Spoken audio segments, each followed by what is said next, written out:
So hello guys, प्रशांत आपन को more new blog को स्वागत। बहुत दिन है ब्लॉग पड़ी नाला कहीं टाइम ही नाला, मोबाइल भी नाला, कौन करवा ब्लॉगटा पड़ी नाला। सब ब्लॉग के हमारा गाँव स्टार्ट हुए। आज ब्लॉग थी काउंटर स्टार्ट हो मद काउंटर ये स्टार्ट हो मो काउंटर रोचे खाली मद पीऊँगी सोची यही काम एना करुँची कि ना कौन करिया नाइट रे किसी काम भी नाला।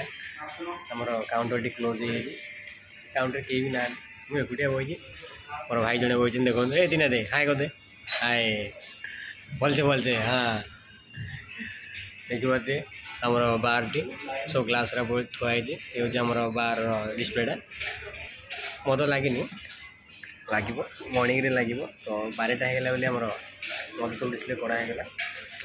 आज हबार अच्छे आमर आफ्टर पार्टी राति 3टा रू भोर 5टा बंद वेट करा पड़ो देखा गेस्ट आसवे तो वेट न कले असुविधा हो से आम 5-6 जन वेट करूँ आसवे तो पार्टी बन अलग टाइप बन म्यूजिक फ्यूजिक बाज पूरा धूमधड़ाका हम आपन को भलसे देखा दूसरे आमर बारटा अलग टाइप बार होते भी छोट बार बनिया जहाँ भी भल अच्छे तो मुझे देखुची आमर बार सीन ओके।